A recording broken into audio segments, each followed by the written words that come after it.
On my way.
Welcome to Knit Together with Kim and Jonna. I'm Jonna, and this is Teddy. Well, say hello to the people. Oh, get off. Oh my goodness. As soon as I get out my phone or my computer or my knitting. No, you can't get back up here. Teddy has to be front and center. Honey, I can't pick you up right now. Nope, go see Daddy. He's being a little sensitive. I'm sorry for the squeaky chair. It's leather, and every time I move it, it kind of squeaks. Welcome to Knit Together with Kim and Jonna. I'm Jonna, and I'm in Texas, and Kim is in New York, and this is a catch-up episode.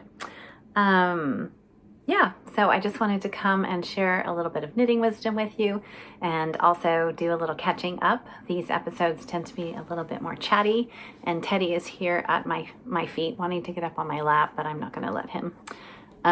So just forgive the intrusion. He's got this little blue donut around his neck because he was groomed on Wednesday, and he has a little issue with licking. So we put the donut on him to make sure that he doesn't make things worse. So anyway, so yeah, we're back from Vermont. My daughter moved houses, so we wanted to be back to help her out with the kids and, putting stuff away. And we were also really excited to see her house. It's been a work in progress. It still is, honestly. They bought an older home built in the 1980s, on 5 acres. So, chickens are she got some chickens at their previous house. So now they have 3 cows, and they have quite a few chickens and a rooster. And they're planting a big vegetable garden. It's going to be great. So I'm really excited. It gives me a chance to, put my hands in the dirt and feed animals and, breathe clean air and watch the trees and hear the birds. And she provides us with all of our fresh eggs. So that is wonderful. So we go and help with farm chores, don't we? But not Teddy. They have 3 dogs, and Teddy's not a fan. So, hey, you're knocking the camera over. So we're here for a couple weeks, and then we will head back to Vermont and hopefully catch the tail end of the ski season. So we're looking forward to a little skiing and snowshoeing and all the fun winter activities. So I have been doing a little bit of sewing, and I don't know, it must have been something that I saw somewhere and I thought, oh, that's such a great idea. I do a lot of reading on my Kindle. And I read in the bathtub, and I've got one of those trays that goes across the bathtub, but I can't ever prop up my Kindle at the right angle for me to see it easily. So I, at some point, saw some little phone or Kindle pillow, and I thought, I'm going to buy a pattern and I'm going to make one. So I did, and I use it every day. I actually have 2 of them. So I use one for my phone sometimes if I'm cooking and I have a recipe up or something and I need to prop my phone up. I use it for my Kindle. I use it on my lap in bed, or I use it in the bathtub, like I said. And they take me about 30 minutes to make, not even. And super, super fun, just a little tiny scrap of fabric. And this one, actually, I stuffed them with those plastic pellets that you use for toys, a little bit of fiberfill, and a little bit of balsam fir from Vermont. It's a package of pine needles, I guess, that I bought at the Vermont country store, but it smells wonderful. So there's a little bit of Vermont in all of these. So I've made them for friends and for my kids, and they've given them as teachers' gifts. So anyway, super fun project. I will link the pattern below. I did buy it on Etsy. It's very explicit. You will have no trouble assembling your own Kindle pillow if you want to make one. And if you have little scraps of fabric lying around, they're great gifts. So yeah, I'm using my little sheep mug that Kim bought me at New York Sheep and Wool. It's actually a little chilly here. It's been pretty windy. I did miss a little heat wave though. They had a heat wave in January, which I'm not a big fan of warm weather. So Christmas Day, I actually wore a red sundress. I just embraced it and wore sandals. I think it was probably close to 85 degrees. It was definitely the warmest Christmas I have ever experienced. So we were happy to get on the plane and go to Vermont and have some real winter. So anyway, back here, it has cooled off and I am knitting. I am in the middle of my Hannah sweater by Petite Knit. And the pattern came out and I'm pretty sure I bought it that same day. And it's just this big oversized drop shoulder, top down, V-neck, chunky, oversized, tons of ease in this sweater that just appealed to me. It looked super cozy, and I happen to have this yarn and stash that of course was intended for a different project. But if you've been watching for any length of time, you know that I often buy yarn and then don't use it for that intended project. But this is Farm Fresh from Junction Fiber Mill, which is located in Vermont. And this is a Blue Face Luster blend. And it's lovely. It's actually, it feels kind of rustic in the skein, but I have made a swatch and blocked it, and it was actually really soft. So I am excited to have this sweater. But it brings me to my first tip. So for about 2 or 3 years, maybe even longer, I've been keeping a list of things the pattern doesn't tell you. And as a new knitter, there are things that maybe I picked up from more experienced knitters or from other patterns or just trial and error or just really logic. Like, why is it this way? Like, why can't I do it this way? So this sweater is at the point where I'm about to attach a new ball.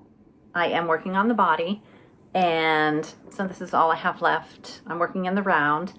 So before I attach a new ball though, I'm going to pick up stitches around the neck and I'm going to complete the neckline ribbing. Then I'm going to cut that yarn, reattach it to the body, and continue knitting the body. And the reason I do that is because when it comes time to finish the body and figure out how long I want the body to be and to knit the sleeves and figure out how long I want the sleeves to be, it really matters that the neckline is cinched in as if, the ribbing were on. So I'm just going to go ahead, pick up stitches, knit the ribbing, and then reattach my yarn at the body, complete the body, and try it on. And I'll get a much more accurate length. I do think this is why early on in my knitting career, sometimes sweaters were shorter than I expected, usually not longer, usually shorter. And I think too with the sleeves that, if you knit a sleeve to the length that you would like and you think is correct and comfortable, and then you cinch in the neckline, your sleeves are going to be too short. So this is why this seemed like a logical thing for me to do. And this pattern does, the very last thing in the pattern is picking up the stitches around the neck and completing the neckline. So I'm not sure why patterns are written that way. I'm not saying every pattern is written that way. It's just been my experience that most patterns are written that way. So anyway, that is how I do it. If you have a reason, if you have another method or some kind of alternate logic and can explain that to me, write it in the comments. I love, love, love learning and hearing about your experience. And honestly, that's why Kim and I started the podcast, was because I just love to talk about knitting. So so thanks for joining me today. And I will put the pattern link for this little guy in the description box. And So this fits my Kindle and my phone, but it doesn't fit my iPad. But the pattern is basically a rectangle. So you can make that rectangle any size you want and just make a much bigger one. And you can put in more plastic pellets, so it's got a little bit of weight to it. This section, there is a little bit of, it's called Peltex. It is, I guess, like an interfacing, but it's very stiff, almost like a piece of cardboard. In fact, you could use a piece of cardboard in place of the Peltex if you can't find it, or you know, don't want to buy it. I don't know, a yard was maybe $10 or something, but I can probably get 100 of these out of it. So I thought it was a good buy. I added the little, I don't know, loop. That's what it is. It's a loop. I added the little loop just to make it easier to carry. I also thought it was cute. I also had this really cute bird twill tape that I thought was adorable that I didn't really have a use for. So I added that. You can certainly leave it off if you want.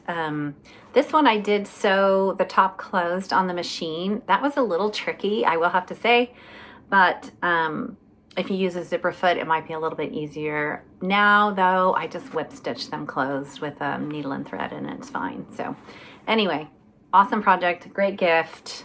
I've made a ton of them. And yeah, so I think that's it. Teddy went and found his cozy spot and left me alone, so I'm glad for that. All right, I'll see you next time. Bye.